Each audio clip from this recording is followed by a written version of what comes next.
네, 오늘은 사명과 동행이라고 하는 제목으로 말씀을 좀 나누고자 합니다. 여러분, 계약서를 쓸 때에 대부분 갑을이라고 표현을 하죠. 갑 누구누구는 을 누구누구에게, 이런 식으로 계약을 맺습니다. 그런데 이런 표현은 왠지 주종관계처럼 느껴지고요. 그래서 갑을 개념은 좀 수직적 개념이 있습니다. 기본적으로 권위적이고 억압적인 느낌을 갖게 합니다. 그래서 어떤 분은 갑을이라는 표현 대신 동행이라는 표현을 쓰자, 이렇게 캠페인을 벌이기도 합니다. 참 의미 있는 시도라고 생각을 하는데요, 그렇게 하면 계약을 맺더라도 동 누구누구는 행 누구누구에게, 이런 식으로 계약서를 쓰는 것이죠. 하기야 요즘은 갑질의 문제보다도 을질의 문제도 만만치 않다라고 말을 해서 실제로 얼마나 현실성이 있을지는 모르겠습니다만, 계약을 맺더라도 갑을 관계가 아니라 동행 관계로 서로를 존중히 여기고 동등하게 여기는 것은 대단히 의미 있는 일이라는 생각을 해봅니다. 여러분, 저는 오늘 사명에 대한 이야기도 드리겠습니다만 동행에 대한 부분을 좀 말씀을 드리려고 합니다.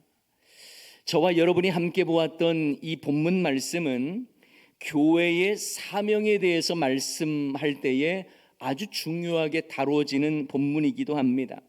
많은 설교자들이 교회의 존재 목적이 무엇이냐를 이야기할 때에 주로 다루는 본문이기도 합니다. 자, 오늘 본문은요, 부활하신 예수님께서 제자들이 앞으로 어떻게 사역을 해야 할지 사명을 주시는, 그래서 하나님 나라를 위한 사명 선언문과 같은 내용이라고 볼 수 있어요. 그리고 이 말씀은 당시 제자들에게만 국한된 것이 아니라 이 시대를 살아가는 저와 여러분 모든 교회들이 받들어야 할 사명이라고 말할 수 있습니다.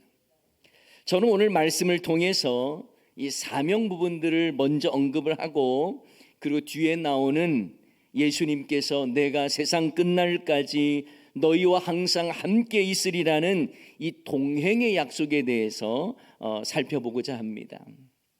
먼저 부활하신 예수님은 제자들에게 다음과 같은 사명을 주십니다. 자, 오늘 본문 19절부터 20절 상반절까지 우리 한번 읽어보겠습니다.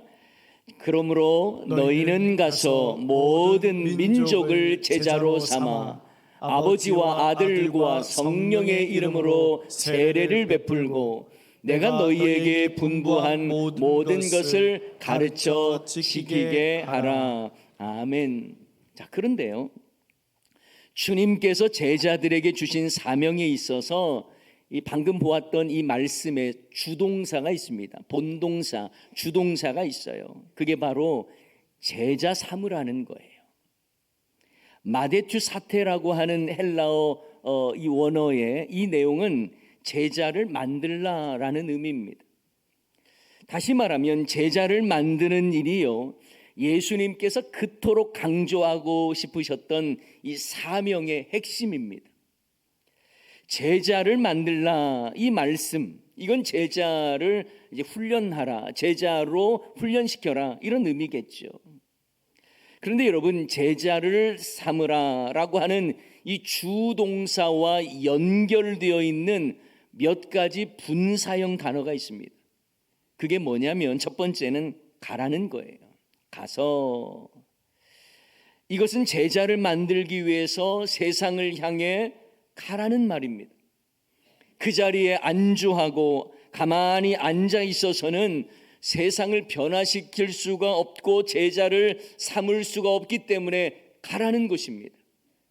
모든 민족을 제자로 삼기 위해 우리는 세상을 향해 나아가야 합니다. 이것은 당시 제자들에게만 해당되는 내용이 아니죠. 우리 모두도 세상을 향해 나아가는 선교사가 되어야 할 줄을 믿습니다. 해외로 나가는 분들 참 귀한 선교사님들인데 우리도 세상을 향해 나아가는 선교사라는 거예요. 교회인 우리가 세상을 향해 문 걸어 잠그고 우리끼리 좋은 교회 만들어서는 안 됩니다. 자, 그리고 또 분사형 단어가 있습니다. 뭐냐면 세례를 베풀라라고 하는 단어, 그리고 가르쳐 지키게 하라라고 하는 단어가 있어요. 이 단어들도 제자를 만들기 위한 하나의 과정입니다. 다시 말하면 제자를 만들기 위해서 가야 하고 또 세례를 베풀어야 하고 가르쳐 지키게 해야 한다는 거예요. 이것은 우리의 사명인 동시에 교회의 존재 목적이기도 합니다. 다시 말하면 모든 민족을 제자로 삼는 것, 이것이 교회에 마땅히 행해야 할 사역인데, 그리고 예수님이 원하시는 일이신데, 그 일을 위해서 우리가 세상을 향해 가야 하고 또한 세례를 베풀어야 하고 가르쳐 지키도록 해야 하는 것입니다. 그리고 이 사명을 감당하기 위해서 우리는 선제적으로 필요한 사역이 있습니다. 그것은 바로 복음 증거하는 일이에요. 영혼 구원하는 일이에요. 예수님의 증인이 되는 일이에요. 예수님의 증인으로 사는 건 역시 우리의 사명이며 영혼 구원하는 일입니다. 이것은 이 땅의 성도들과 교회를 향한 하나님의 지상 명령이기도 하지요. 사도행전 1장 8절 우리 잘 아는 말씀이잖아요. 오직 성령이 너희에게 임하시면 너희가 권능을 받고 예루살렘과 온 유대와 사마리아와 땅끝까지 이르러 누가 되래요? 내 증인이 되라고 말씀하셨어요. 예수님의 증인된 삶을 우리는 살아야 한다라는 것입니다. 그러기 위해서 땅끝까지 복음의 지경이 넓어져야 하는 것이고 하나님의 나라가 널리 확장되어야 하는 것입니다. 이것이 바로 하나님께서 우리에게 원하시는 사명과도 같은 거예요. 사도 바울도요, 내가 주님께 받은 사명이 있다라고 말하면서 이렇게 표현을 했습니다. 사도행전 20장 24절에 보면 내가 달려갈 길과 주 예수께 받은 뭐예요? 사명, 곧 하나님의 은혜의 복음을 증언하는 일을 마치려 하면은 나의 생명조차 조금도 귀한 것으로 여기지 아니하노라. 주 예수께 받은 사명이 뭐냐? 하나님의 은혜의 복음을 증언하는 일이라고 말하고 있는 것입니다. 여러분, 사도 바울이 받은 이 사명, 이건 사도 바울에게만 주신 사명이 아니죠. 우리 모두에게 주신 겁니다. 교회된 우리를 향해서 주신 사명이에요. 복음을 전하여서 영혼 구원하고 모든 민족으로 제자를 삼으라는 것입니다. 이를 위해 교회는 세상을 향해 열려 있어야 되는 거예요.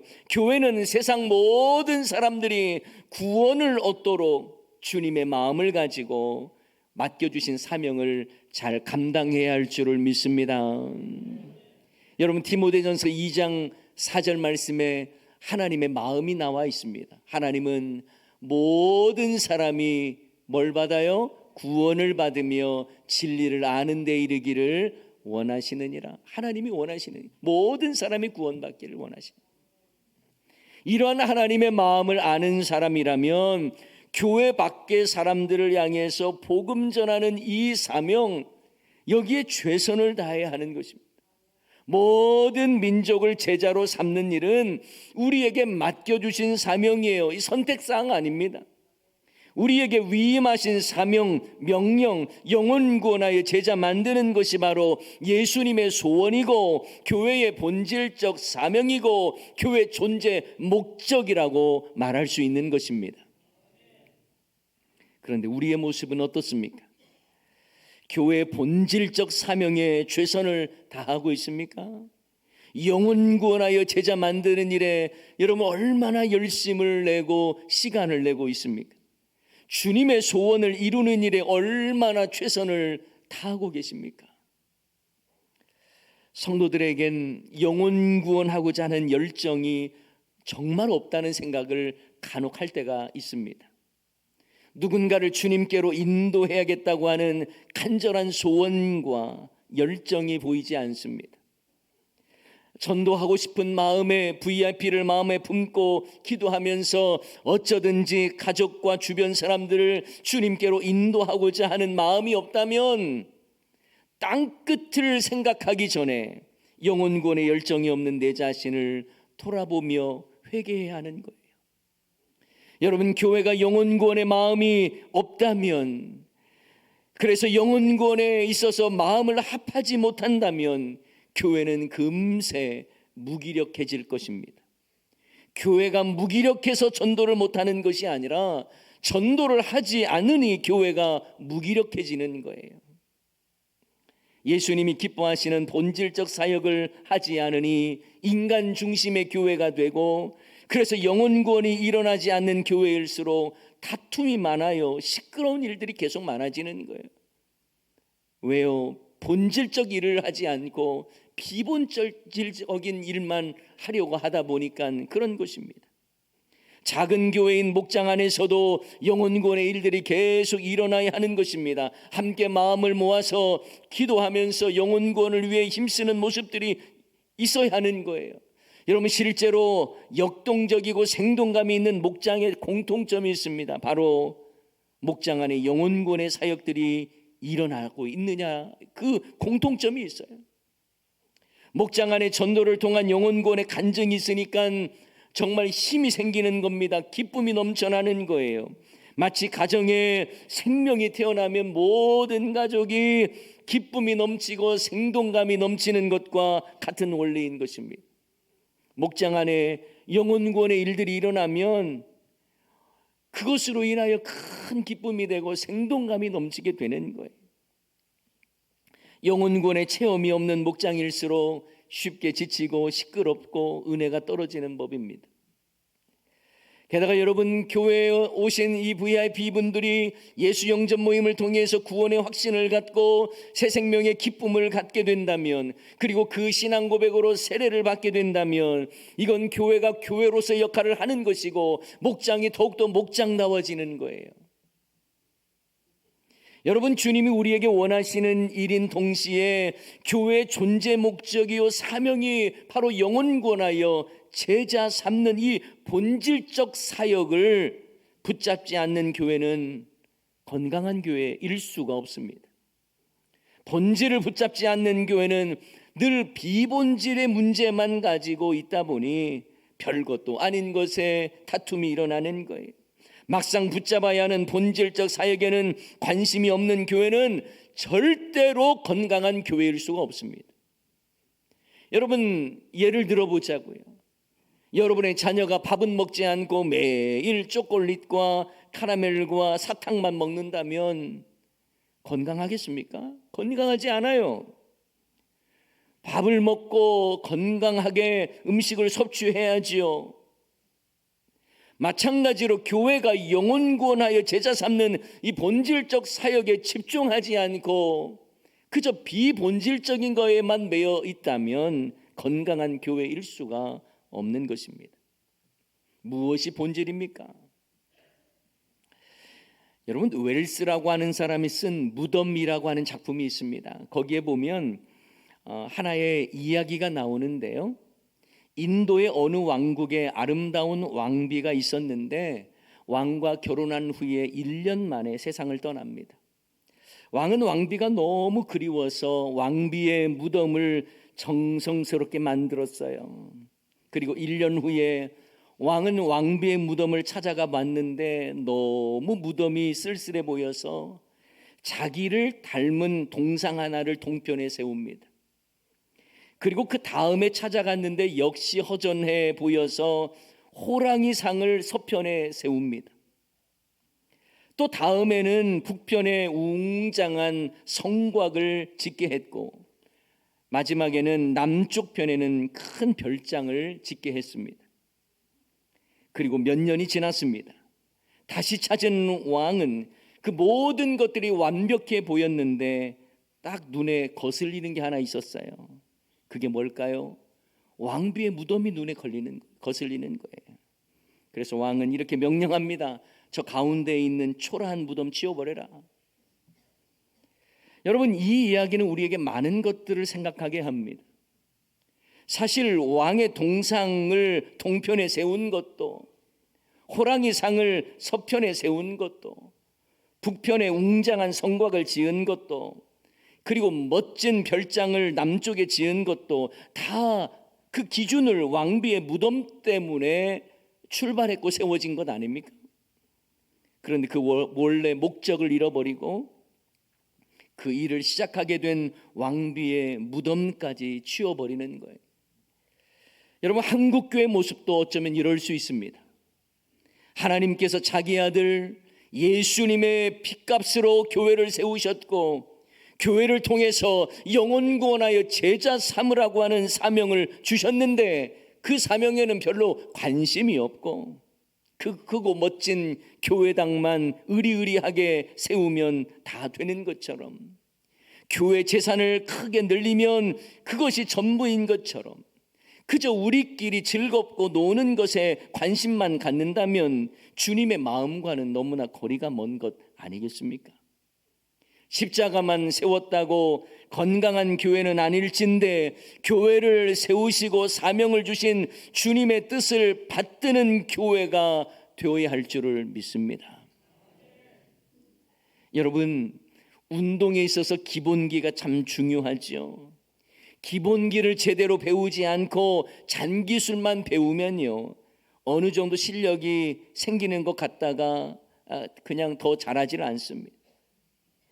기본에 충실해야 나중에 계속 성장이 일어나는 거예요. 교회도 마찬가지예요. 교회의 기본기는 뭘까요? 바로 주님이 우리에게 맡겨주신 사명이에요. 그것이 바로 교회 존재 목적이에요. 영혼 구원의 제자 삼는 일, 이것이 교회의 본질이며 기본기가 되어야 한다는 것입니다. 그렇다면 주님께서 우리에게 맡기신 사명을 우리가 어떻게 이루어낼 수 있을까요?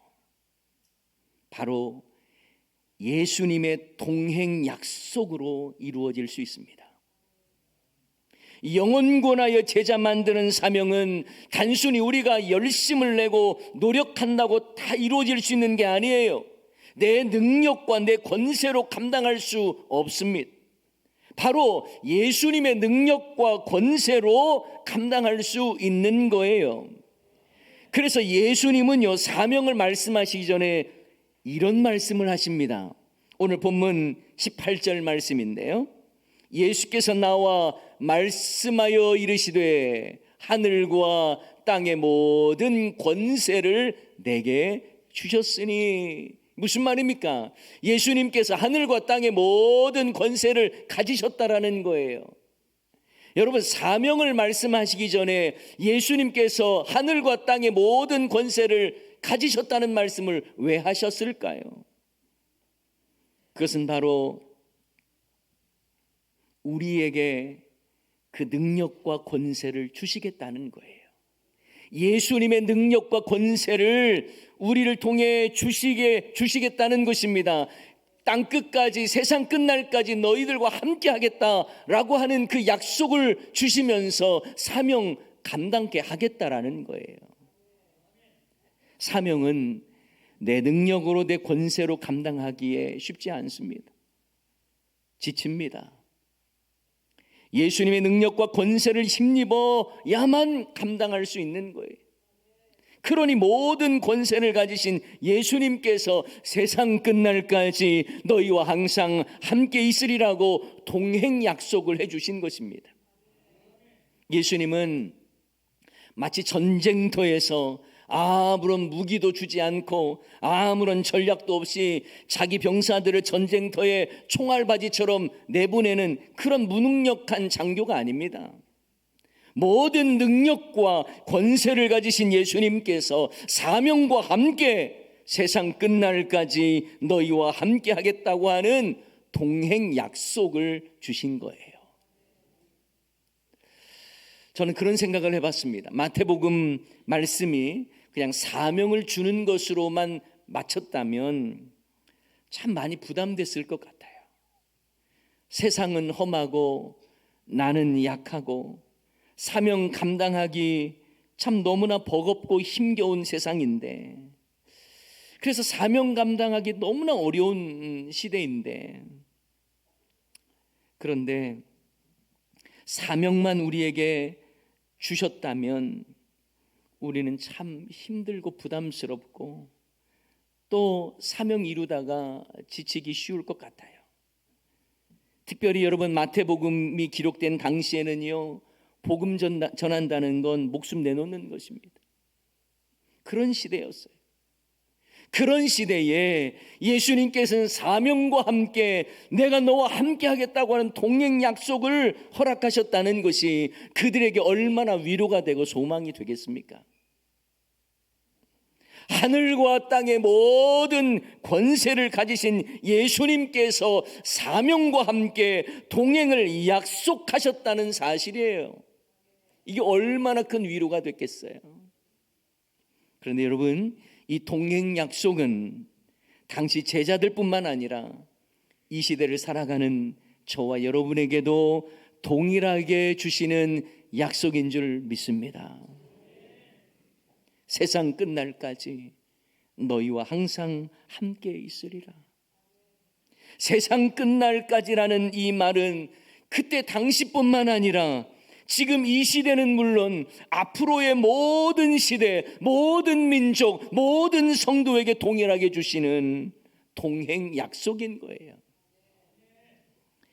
이 세상이 존재하는 날까지 변함없이 이루시겠다는 예수님의 동행 약속이 우리에게도 허락되어진 겁니다. 우리에게 사명을 주시겠다고 약속하셨고, 그리고 언제라도 내가 세상 끝날까지 함께 하겠다고 하는 그 임마누엘의 약속이 험한 세상을 살아가며 힘겹게 사명을 지키기 위해서 애쓰고 수고하는 여러분에게도 약속의 말씀으로 내가 너와 함께 할 거야, 세상 끝날까지 함께 할 거야, 그 약속 여러분 믿고 의지하면서 어려운 중에도 당당하게 이겨낼 수 있기를 주님의 이름으로 간절히 축원합니다.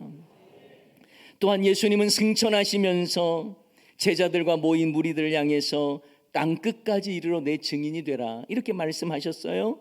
그런데 그렇게만 말씀하신 거로 끝난 것이 아니라 성령의 권능을 힘입어라, 이걸 전제적으로 말씀하고 있다는 거예요.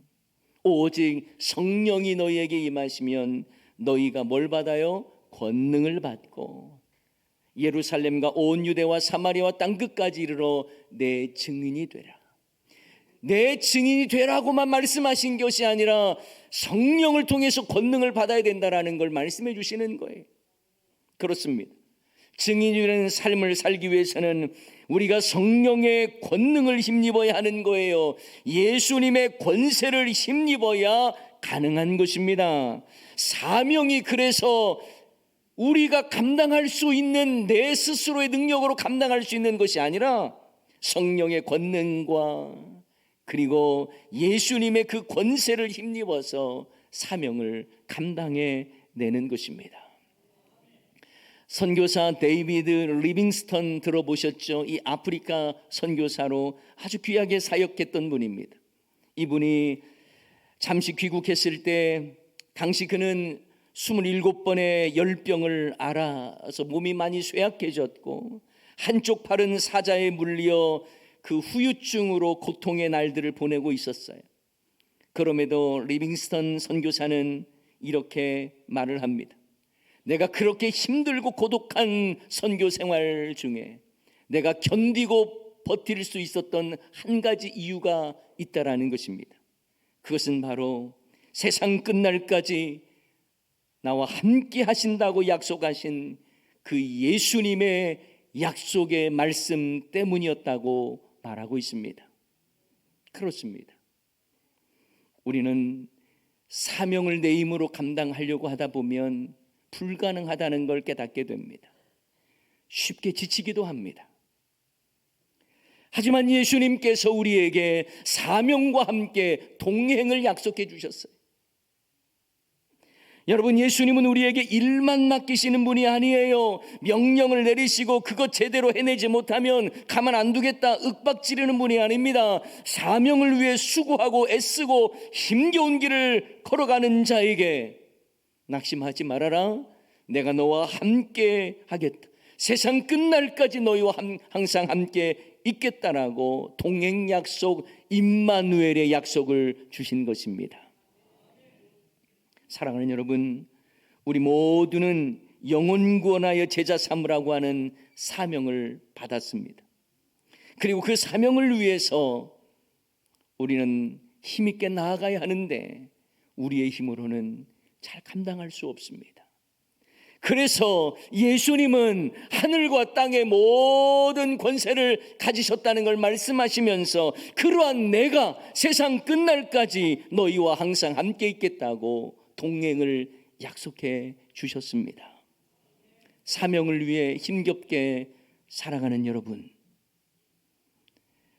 내 힘으로 안 된다고 너무 낙심하지 말고, 세상이 힘들어서 사명 감당하기 어렵다고 실망하지 마시고, 예수님께서 동행 약속을 주셨다는 사실을 꼭 믿고 의지하면서 힘들고 어려운 상황 속에서도 사명을 주님 주시는 힘과 능력으로 넉넉히 감당하는 우리 모두가 될 수 있기를 주님의 이름으로 간절히 축원합니다. 이 시간 말씀 기억하면서 찬양하기를 원하는데요, 나의 하나님, 그 크신 사랑 나의 마음속에 언제나 함께 하심을 고백하면서 우리 함께 찬양하도록 하십시다.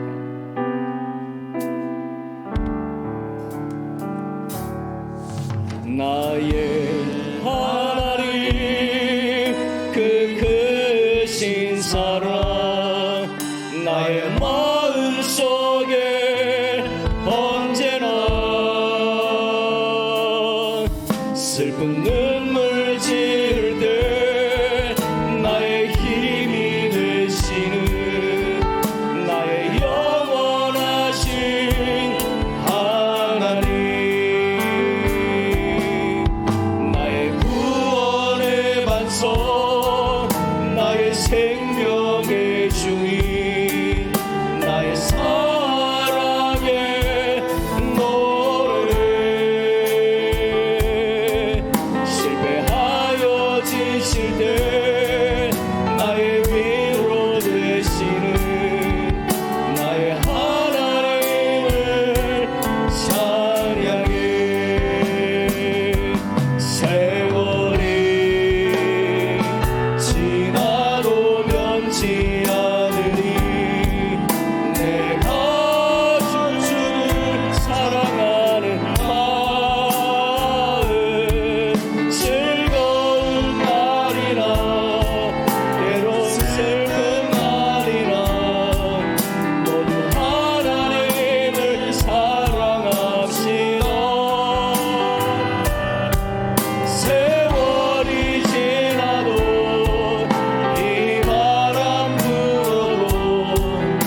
깜짝이라도 외로운 밤이라 험한 골짜기라도 나의 하나님을 동행하시니